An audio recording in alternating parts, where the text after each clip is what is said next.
A ver a esta hora en Meridiano Blue. 1:22 p.m. Voy a Washington porque esta crisis, la captura de Nicolás Maduro y su comparecencia ante la justicia estadounidense, trae efectos colaterales para Colombia. El presidente Trump de nuevo amenazando al presidente Gustavo Petro y no descartando una eventual intervención militar en Colombia, algo que sería impensable y sería muy nocivo para la democracia de nuestro país. Lo que dijo el presidente Trump y las reacciones en Washington, Juan Camilo Merlano.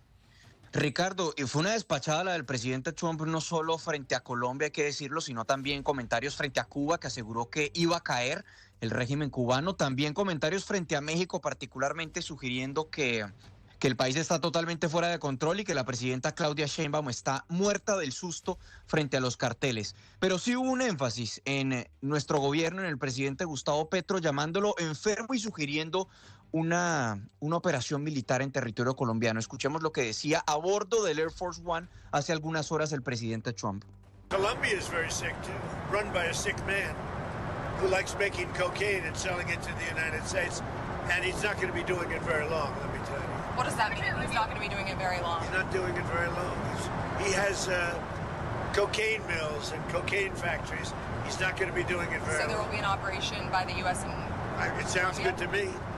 Colombia está muy enferma, está gobernada por un hombre enfermo que le gusta producir cocaína y venderla a Estados Unidos, y él no va a estar haciendo eso por mucho más tiempo, déjenme decirles. ¿Va a haber una operación? Le preguntaban al presidente Trump. Entonces, ¿va a haber una operación de Estados Unidos en Colombia? Y él respondía sencillamente, suena bien para mí. Es el comentario del presidente de los Estados Unidos, quien ya como decíamos también se refirió, por ejemplo, al gobierno mexicano, y sobre eso hubo una reacción en las últimas horas de la presidenta Claudia Sheinbaum, quien dijo que no cree que Estados Unidos esté tomando en serio o que sea una realidad una posible intervención militar en territorio mexicano contra carteles. Ricardo. Juan Camilo, gracias. Y vamos a hablar ahora de las acusaciones contra Nicolás Maduro, que tienen que ver, entre otras cosas, dona Kalila Peña, buenas tardes, con el apoyo que Maduro habría ofrecido a grupos armados en Colombia como el ELN y las FARC. Sí, señora, mire, la acusación presentada por Estados Unidos contra Nicolás Maduro por los delitos de conspiración para narcoterrorismo, para importar cocaína y conspiración y posesión de ametralladoras y dispositivos destructivos sostiene que durante más de 2 décadas Venezuela se convirtió en un espacio de protección, coordinación y apoyo para organizaciones armadas ilegales, entre estas grupos colombianos, específicamente el ELN, las antiguas FARC y posteriormente algunas de sus disidencias. De acuerdo con la justicia estadounidense, desde finales de los años 90, Venezuela habría funcionado como un refugio. Las FARC y el ELN lograron consolidar su papel dentro de la cadena regional del narcotráfico. La acusación incluye a altos funcionarios y figuras cercanas al poder en Venezuela, como el exministro Ramón Rodríguez,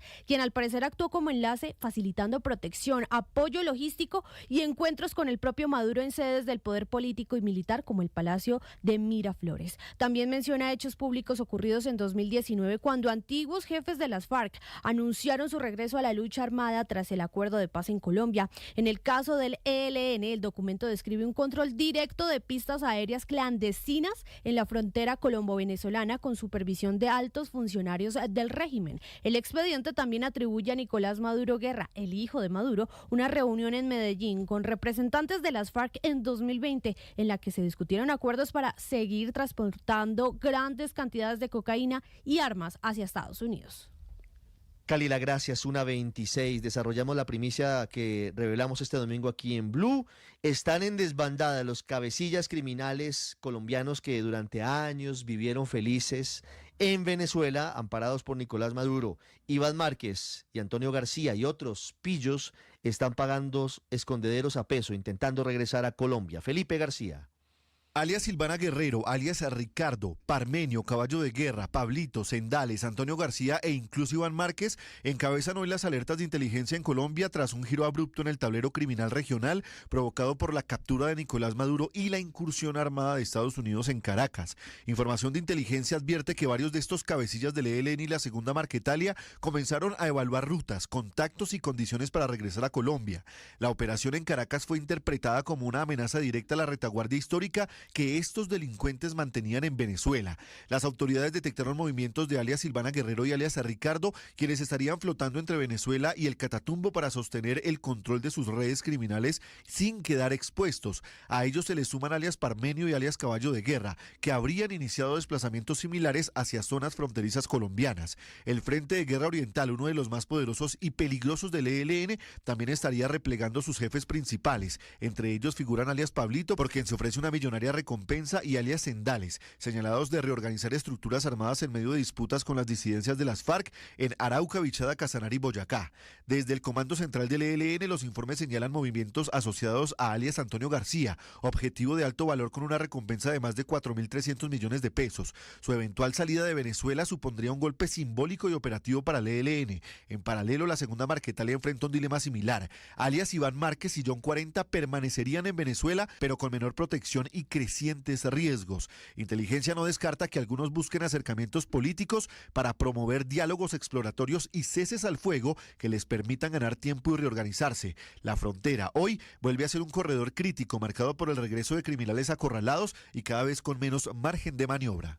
Y mientras tanto, Felipe, Estados Unidos en el Consejo de Seguridad de la ONU está negando que se encuentre en guerra contra Venezuela. Es más, dice que la detención de Nicolás Maduro y su anuncio de que gobernará el país hasta una transición pacífica no es una ocupación. ¿Qué más dijo ese gobierno, Cristian Correa? Marcela, buenas tardes. Mike Waltz, el embajador de los Estados Unidos ante las Naciones Unidas, explicó que la operación contra el líder venezolano fue facilitada por el ejército de los Estados Unidos y ejecutada, según explica, en el cumplimiento de órdenes judiciales emitidas por tribunales de su país. Según detalló, el objetivo era detener a 2 fugitivos, como calificó a Nicolás Maduro y a su esposa Cilia Flores. Es creíbles.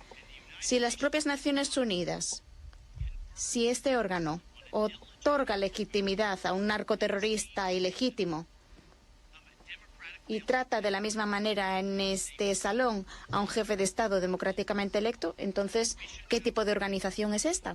Esto decía el embajador de los Estados Unidos ante los países miembros permanentes y no permanentes del Consejo de Seguridad en medio de esta sesión extraordinaria citada por Colombia para precisamente debatir sobre las operaciones militares que realizó Estados Unidos en territorio venezolano, que dieron con la captura del presidente Nicolás Maduro y de su esposa Cilia Flores. Pues en el mismo espacio, el embajador venezolano, el señor Samuel Moncada, explicó que para ellos, como nación venezolana, el 3 de enero estará marcado como un día trágico para la historia de la soberanía de este país. Ese día la República Bolivariana de Venezuela fue objeto de un ataque armado ilegítimo, carente de toda justificación jurídica, por parte del gobierno de los Estados Unidos de América, que incluyó bombardeos sobre su territorio, la pérdida de vidas civiles y militares, la destrucción de infraestructura esencial y el secuestro del presidente constitucional de la República, Nicolás Maduro, y de la primera dama, Cilia Flores. En la primera sesión del Consejo de Seguridad de las Naciones Unidas de este año 2026, Rusia y China manifestaron su apoyo a Venezuela, pidieron la liberación de Nicolás Maduro y de su esposa, mientras países como Estados Unidos, Reino Unido, Francia y Panamá apoyaron las operaciones militares, pidiendo además que haya una transición pacífica, democrática hacia un gobierno en ese país. Una 30 Suiza congeló los activos de Nicolás Maduro en ese país.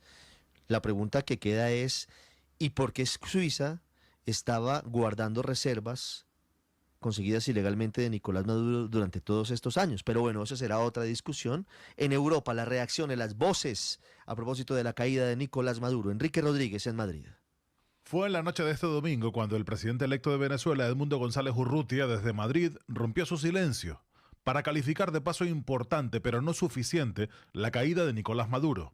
En unas imágenes publicadas en redes sociales, pedía la libertad inmediata de todos los presos políticos, civiles y militares, y exhortaba a las Fuerzas Armadas a ponerse bajo sus órdenes. Su deber es cumplir y hacer cumplir el mandato soberano expresado el 28 de julio de 2024. Sin embargo, sus palabras parecen carecer de la fuerza necesaria, y eso que horas más tarde, la portavoz de la Comisión Europea, Anita Hipper, pedía, en nombre del Ejecutivo Comunitario, una transición democrática en Venezuela, con María Corina Machado y Edmundo González Urrutia a bordo. Democratic transition, which must include Edmundo González and María Corina Machado. También hoy, Francia ha matizado su posición respecto a la captura de Maduro, insistiendo en que es una buena noticia, pero según la portavoz del gobierno galo, Maud Bregon, el presidente Macron, la méthode employée n'est ni soutenue ni approuvée. Ni apoya ni aprueba el método usado. Francia es uno de los países de la Unión Europea que firmó el comunicado de esta noche, donde los 26 llamaron a una transición pacífica en Venezuela, respetuosa con su soberanía, al tiempo que pidieron calma y moderación. Este texto, que no fue rubricado por Hungría, es sin embargo para el gobierno español un documento tibio.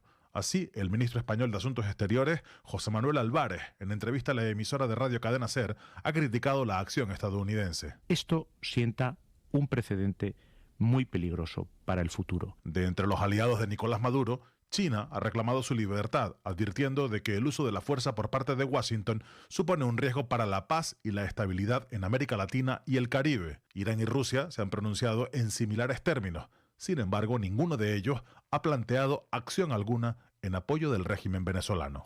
Y otros que se han pronunciado, pero con acciones en el mercado, han sido los inversionistas del mundo. Al alza se cotizan las acciones de las petroleras estadounidenses, luego del anuncio del presidente Donald Trump de que serán ellas las encargadas de poner a punto de nuevo la industria y la infraestructura petrolera en Venezuela. Silvia Carrasco.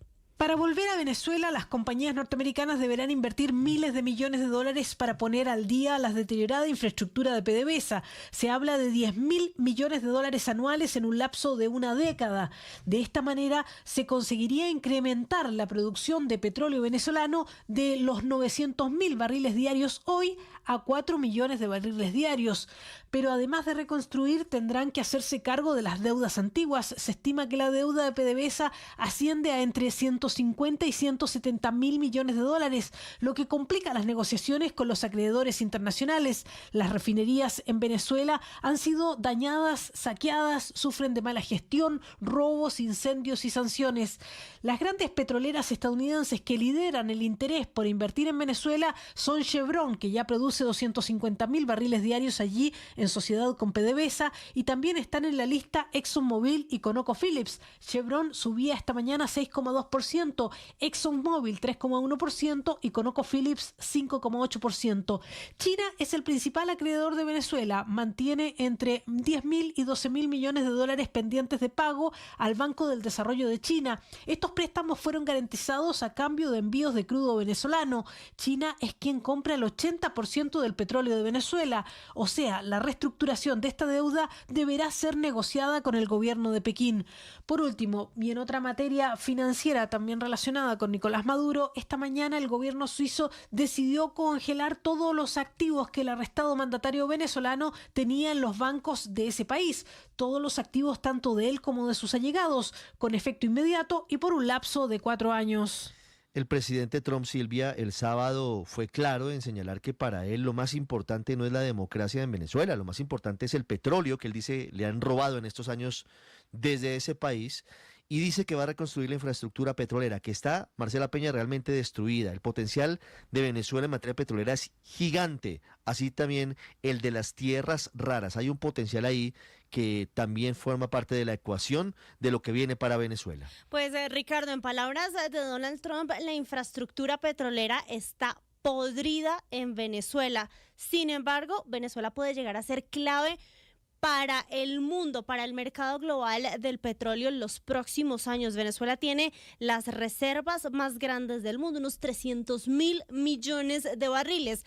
Y aunque su industria está de capa caída, la verdad es que Venezuela y Arabia Saudita van a ser claves en los próximos años. Según Rystad Energy, una de las consultoras más importantes del sector del petróleo, en 2040 el mundo va a enfrentar un déficit global de petróleo y solo dos países, Venezuela y Arabia Saudita, pueden suplir ese faltante. Ahí entiende usted la importancia que tienen hoy los recursos petroleros venezolanos. Por supuesto, Venezuela ni PDVSA tienen los recursos que se necesitan para poner la infraestructura de nuevo a punto.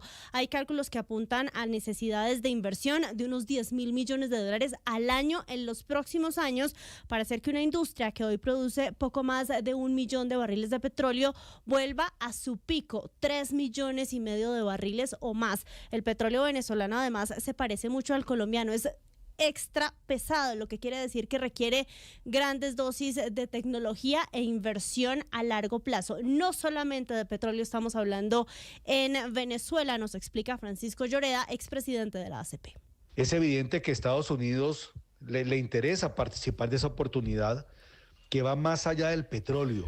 Los minerales y las llamadas tierras raras que las hay en Venezuela son claves para la industria militar, la fuente de energías renovables y la tecnología, y seguramente Estados Unidos le preocupa que China, Rusia e Irán ya están invirtiendo en el vecino país. Así que estamos hablando, Ricardo, aquí de una lucha por recursos de energía que van a ser fundamentales después de que la industria petrolera de Estados Unidos alcance su pico máximo de producción en 2030, pero recursos que también van a ser claves en la era de los smartphones y en la era de la economía digital.